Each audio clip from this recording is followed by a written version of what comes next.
The phone rings at 5:30 p.m. on November 1st, 2003. On the other end of the line there is silence. Then, barely audible, a voice. A girl's voice. She sounds afraid, speaking in a hoarse whisper, as if terrified someone might overhear. 7 people are in the room when the call comes through. 7 people who all recognize that voice instantly. It's been over a year since they last heard it. Over a year since the girl it belongs to walked out of her apartment to visit her sick grandfather and simply vanished. I want to see Ah Gong, the voice says, using the affectionate Chinese term for grandfather. But there's a problem. Ah Gong is dead. He died just 3 days ago. This phone call is coming in during the final hours of his funeral wake, after the family placed an obituary in the newspaper begging the missing girl to come home one last time to say goodbye. The caller claims she wants to come back. She says she's in Singapore, somewhere dark, somewhere she can't identify. And then she says something that makes everyone in the room go cold. Someone won't let me come back. Between 5:30 p.m. and midnight that night, the family receives 13 phone calls. 13 calls from someone claiming to be 14-year-old Tina Lim, who disappeared 16 months earlier on a Saturday afternoon in June 2002. Tina, who left her home in Choa Chu Kang to make a simple visit to her grandfather's house in Jurong and never arrived.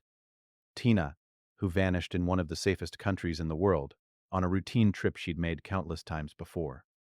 The police would eventually trace those calls to a residential home in Pasir Ris, on the opposite side of Singapore from where Tina disappeared.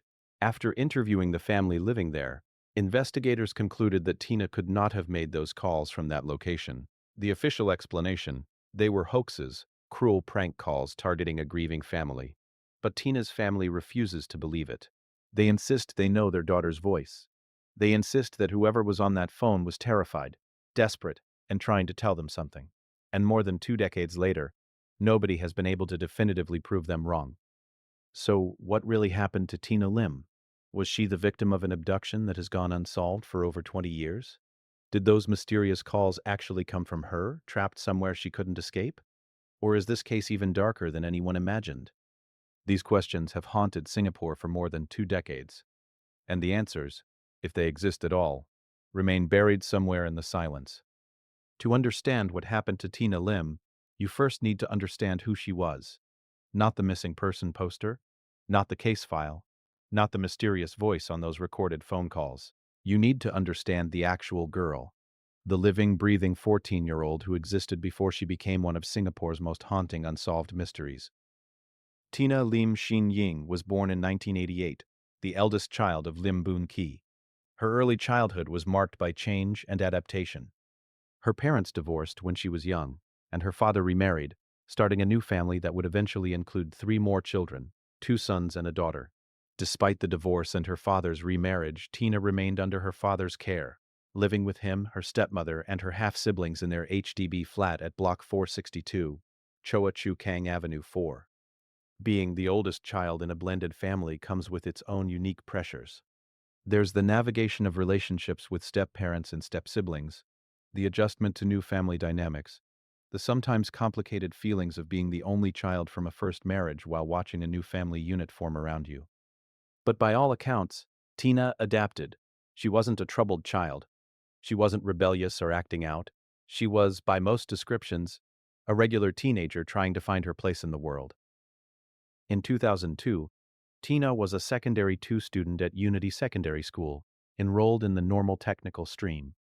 For those unfamiliar with Singapore's education system, the normal technical stream is one of several tracks students can be placed in after primary school, based on their academic performance. It's designed for students who may excel more in hands-on technical skills rather than purely academic subjects. Being in this stream didn't mean Tina was a poor student. It meant her strengths lay in different areas. But there were signs that school was becoming difficult for her. According to her father's later statements to the press, Tina's grades had fallen drastically in the school term before her disappearance. This decline was significant enough that her father noticed and worried about it. Was it typical teenage distraction? Was she struggling with the material? Or was something else going on in her life that was affecting her ability to focus on her studies? Tina stood approximately 1.65 meters tall, about average height for a Singaporean teenage girl. She had the look of a typical teenager in early 2000s Singapore: casual, comfortable, unpretentious. Friends and family remember her as a normal kid, someone who enjoyed shopping at Lot 1 and Jurong Point, the large suburban malls that served as social hubs for teenagers in the western part of Singapore. What we know about her personality comes mainly from the grief-stricken recollections of family members and the fragmentary mentions in news reports. She wasn't described as particularly outgoing or particularly shy. She wasn't a star student or a troublemaker. She was, in many ways, ordinary. And that ordinariness is part of what makes her disappearance so unsettling. Because if it could happen to someone as regular, as everyday as Tina Lim, it could happen to anyone. Her relationship with her grandfather was clearly important. He lived in Jurong, in the same HDB block as Tina's aunt, and Tina visited him regularly. He doted on her, according to family members. There was affection there, a bond between grandfather and granddaughter that transcended the complexities of Tina's parents' divorce and her father's remarriage. When her grandfather fell ill in June 2002, it was natural that Tina would want to visit him. It was the kind of thing she'd done many times before. What we don't know about Tina is almost as important as what we do know. We don't know if she had a boyfriend, though there's no indication she was in a relationship at the time of her disappearance. We don't know if she had enemies, though again, nothing suggests she did. We don't know what her dreams were, what she wanted to be when she grew up, what music she liked, what books she read. Those details, the small things that make a person real and three-dimensional, have been lost to time and the limitations of what gets preserved in news reports and police files. What we can say is this. On June 22, 2002, Tina Lim was a 14-year-old girl living in Choa Chu Kang with her family. She was a student whose grades were declining.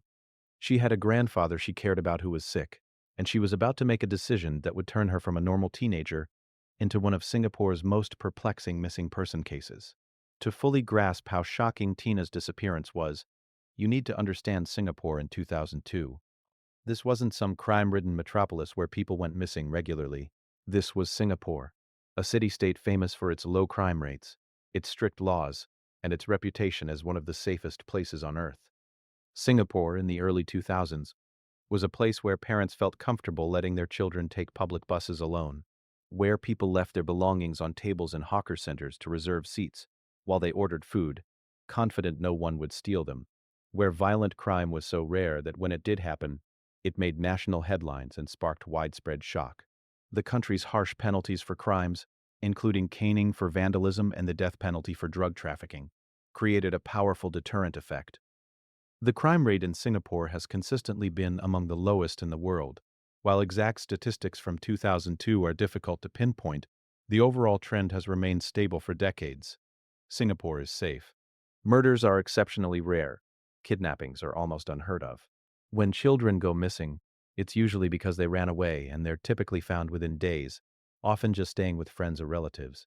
Choa Chu Kang itself, the neighborhood where Tina lived, was a quintessential Singaporean HDB estate. HDB stands for Housing and Development Board, the government organization responsible for public housing in Singapore. About 80% of Singaporeans live in HDB flats, which range from small apartments to larger units, all part of planned residential estates with integrated facilities. By 2002, Choa Chu Kang had been fully developed and transformed from its earlier days as a rural kampong village into a modern planned residential area. The neighborhood was home to tens of thousands of people living in dozens of high-rise HDB blocks. It had schools, shopping centers like Lot 1 and Junction 10, parks, markets, and all the infrastructure of a well-developed urban area. It was densely populated, well-lit, and patrolled. It was the kind of place where neighbors knew each other, where kids played in the void decks beneath the HDB blocks, where life hummed along with predictable routine. The distance from Choa Chu Kang to Jurong, where Tina's grandfather lived, wasn't far. Depending on the route, it could be as short as 15 to 20 minutes by bus, maybe half an hour if you had to make connections.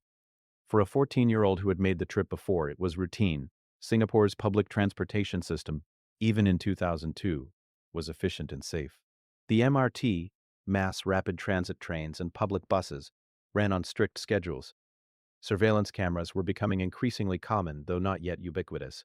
The chances of something happening to someone on a simple bus ride across town seemed infinitesimally small.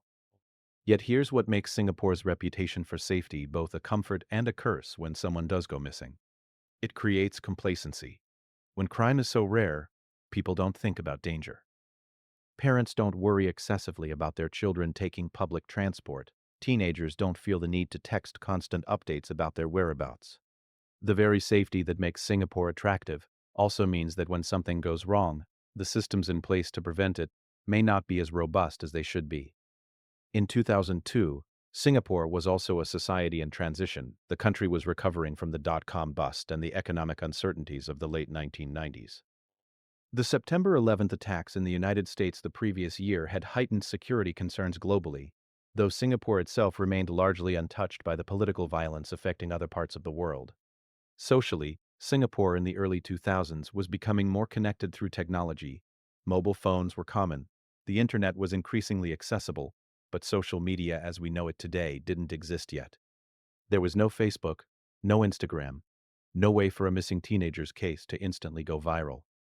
The education system in Singapore was rigorous and competitive.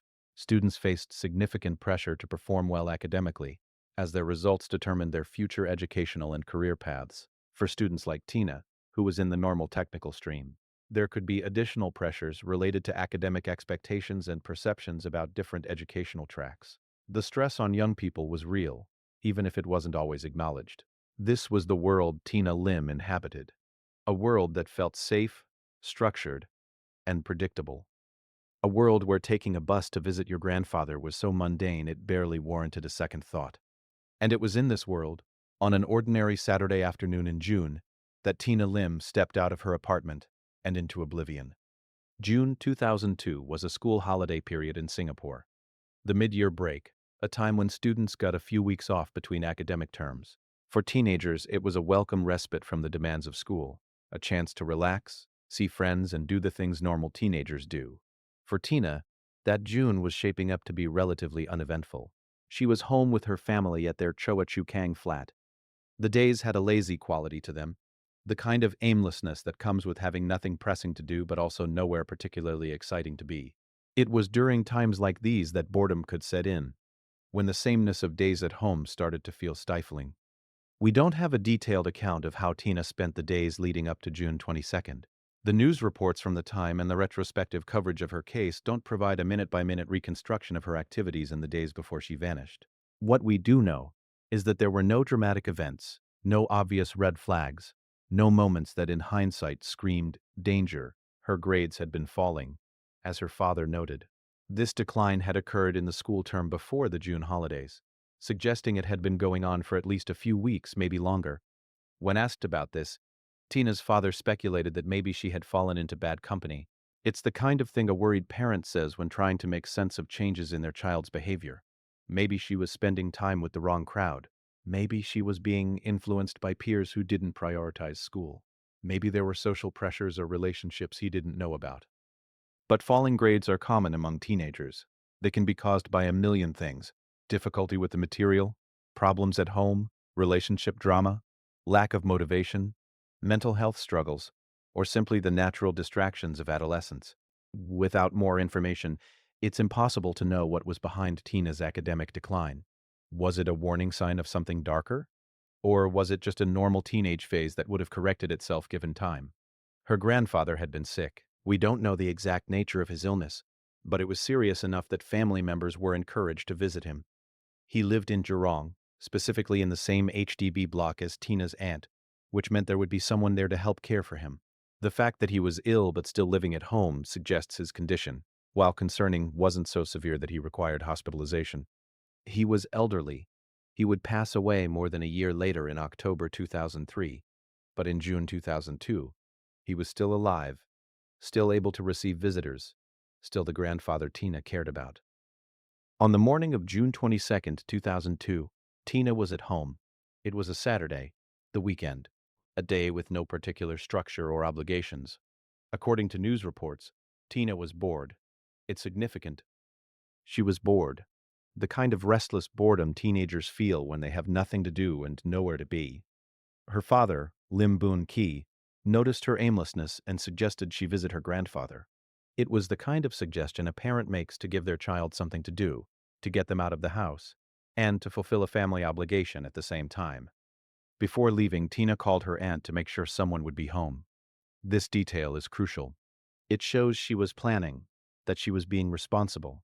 She wasn't just impulsively running out the door. She was checking to confirm her grandfather would be there, that the trip would be worth making.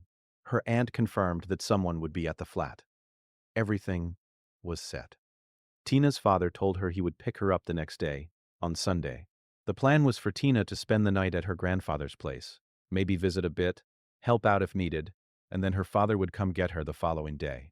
It was a simple, straightforward plan, the kind of arrangement that had probably been made dozens of times before. What we know about Tina's state of mind that day comes from the absence of red flags. There's no indication she was upset or scared. She wasn't running away from a fight with her parents. She wasn't fleeing some crisis at home.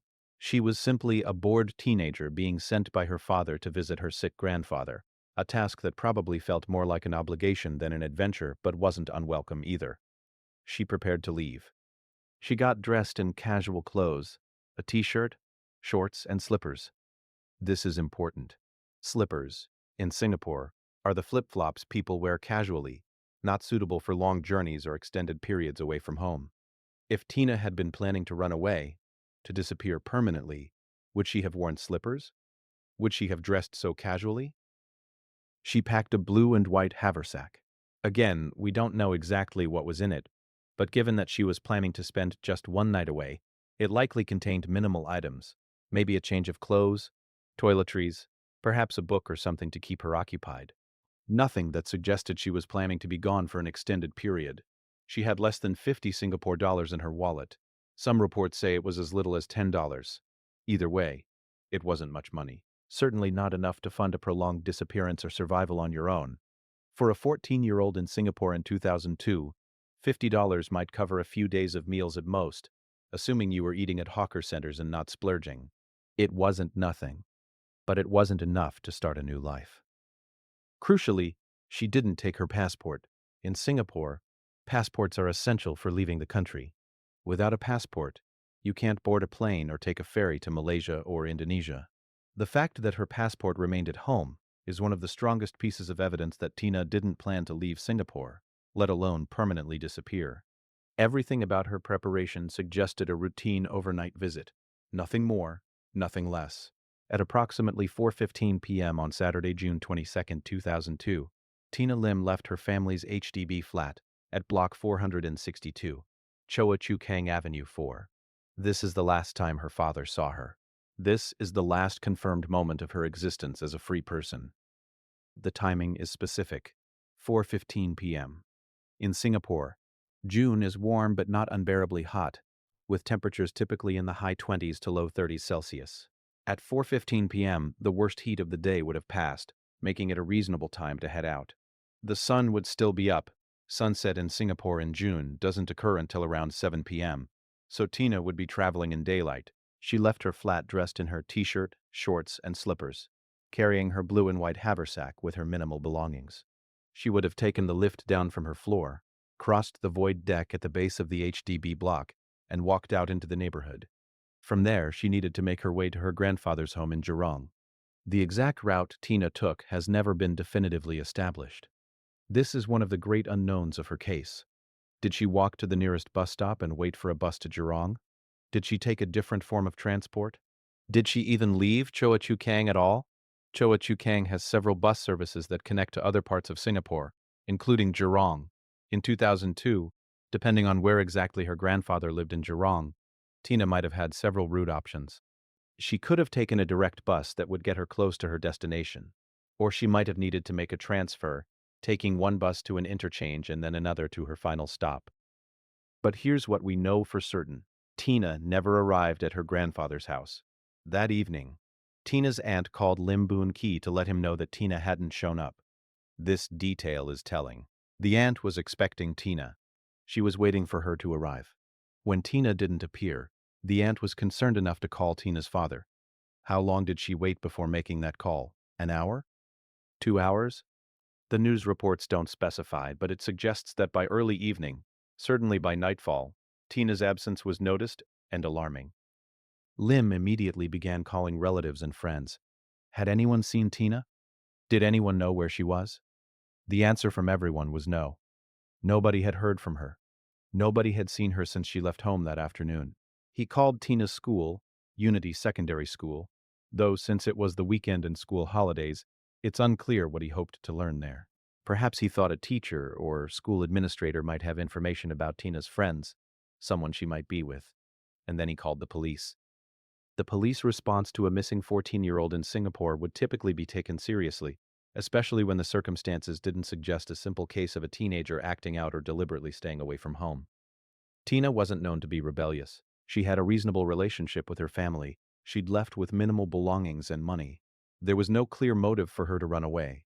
A police report was filed on June 23, 2002, the day after Tina's disappearance. This report set in motion the official investigation, though in the critical first hours after Tina vanished, before anyone knew something was truly wrong, no search was underway. Those first hours, when trails are freshest and witnesses' memories are sharpest, were lost. What happened to Tina between 4:15 p.m. on June 22nd and the moment her aunt realized she was missing? This window of time, perhaps 4 to 6 hours at most, contains the answer to the entire mystery. In that window, Tina Lim went from being a normal teenager on a routine trip to visit her grandfather to being gone, vanished, lost to circumstances that remain unexplained more than 20 years later. Did she make it to a bus stop? If so, which one? Did she board a bus heading toward Jurong? If so, did she arrive in Jurong but never make it to her grandfather's specific building? Or did something happen earlier, before she even left Choa Chu Kang? The lack of witnesses is both baffling and telling. In a densely populated HDB estate on a Saturday afternoon, you would expect people to be around, neighbors going about their daily activities, other teenagers hanging out, people waiting at bus stops. Yet no one came forward to say they saw Tina that day. No one remembered seeing a 14-year-old girl in a t-shirt, shorts, and slippers carrying a blue and white haversack. Or perhaps someone did see her but didn't think it was significant. Perhaps dozens of people saw her but didn't register her as anyone special. Just another teenage girl in a city of millions. And by the time they heard she was missing, their memory of that unremarkable sighting had faded. There's also the possibility that someone saw exactly what happened to Tina but chose not to come forward. Maybe they were involved. Maybe they were a witness to an abduction or an accident and were too afraid to report it. Maybe they saw Tina get into a vehicle with someone, an interaction that seemed normal at the time but took on sinister meaning later. The truth is, we don't know. And the vast majority of investigators, journalists, and family members who have examined this case over the past 2 decades still don't know. Tina Lim left her home at 4:15 p.m. on June 22, 2002, and that's where the certainty ends. Everything after that is speculation, theory, and the desperate search for answers. When your child goes missing, the world doesn't stop. Bills still need to be paid. Younger children still need to be cared for.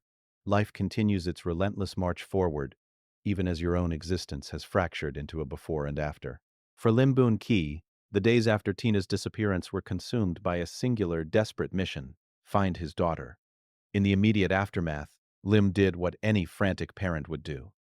He searched. He walked the streets of Choa Chu Kang, showing Tina's photo to anyone who would look. He went to Jurong, retracing the route she should have taken, checking with bus drivers, asking at bus stops, visiting her grandfather's neighborhood in case she had somehow made it there but gotten lost or confused. He printed missing person flyers, not a few dozen, not a few hundred, over 7,000 flyers, each one bearing Tina's photograph, her description, and Lim's contact number. 7,000 flyers distributed across Singapore, taped to lamp posts, handed out at bus interchanges, posted in shopping centers, pinned to community boards. The cost and effort of producing and distributing that many flyers is staggering. It required money that Lim, a working-class father supporting a family, likely couldn't easily afford. But desperation doesn't calculate costs. He also spent over 1,000 Singapore dollars on advertisements in local newspapers. These ads served dual purposes. They spread the word about Tina's disappearance to a wider audience, and they provided a way for anyone with information to reach out. In 2002, before social media, before viral posts and hashtags, newspaper ads and flyers were the primary tools available to families of missing persons. Lim searched at Tina's favorite places. Lot 1 and Jurong Point, the shopping malls where teenagers congregated, where Tina might have hung out with friends. He showed her photo to shopkeepers, security guards, and fellow shoppers. Did anyone recognize her? Had anyone seen her recently? The answers were always the same. No. Sorry. We haven't seen her. The police were investigating, but their resources and methods had limitations.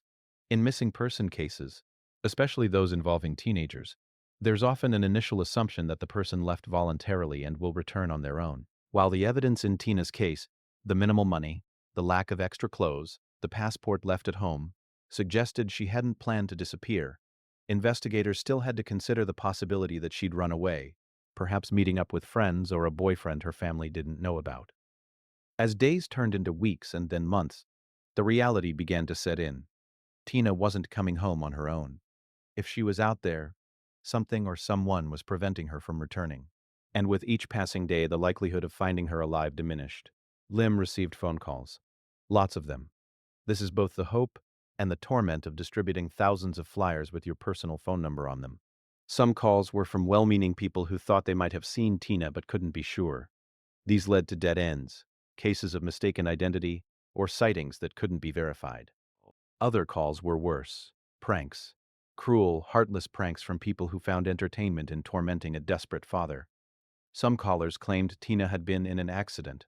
Others made vague, threatening insinuations. None provided any useful information about Tina's actual whereabouts. Imagine being Lim, receiving 10 or more calls a day, each one potentially the one that will bring your daughter home, and each one ultimately leading nowhere. The emotional toll of that cycle, disappointment, hope, disappointment, repeated endlessly, is difficult to fathom. By September 2002, 3 months after Tina vanished, Lim made the decision to expand his search beyond Singapore. If Tina wasn't in Singapore, or if she'd been taken out of the country, maybe she was in neighboring Malaysia. He traveled to Johor, Genting, Malacca, and Kuala Lumpur, major Malaysian cities that Singaporeans could easily reach. He went to Penang, Ipoh, and even Sarawak, a state on the island of Borneo. He traveled to the Thai border, the northern edge of Malaysia where it meets Thailand. In each place, he distributed flyers, showed Tina's photo, asked questions. Did anyone recognize her? Had anyone seen a girl matching her description? The logistics and costs of these searches were substantial. Travel expenses, accommodation, time away from work. Lim was leaving his 3 younger children under the care of his second wife while he pursued leads across Southeast Asia. The strain this placed on his marriage and family life was enormous. His wife was working long hours to support the family while he was away, trying to hold everything together in his absence. The marriage couldn't withstand the pressure. Lim and his second wife divorced, another casualty of Tina's disappearance. The younger children, Tina's half-siblings, grew up in a family fractured by tragedy, their father consumed by the search for a half-sister they may have barely known. In 2005, 3 years after Tina vanished, Lim offered a reward of 30,000 Singapore dollars for information leading to Tina's whereabouts. $30,000 is a significant sum, especially for someone who wasn't wealthy. It was an act of desperation, a last-ditch attempt to incentivize anyone who might have information to come forward. But again, the reward yielded nothing. No credible leads, no useful information, just more dead ends and false hopes. The investigation continued, but it was going nowhere. Police had no suspects, no evidence of a crime, no witnesses who had seen anything useful. Tina had effectively evaporated, leaving behind no clues, no trail, no indication of what had happened to her.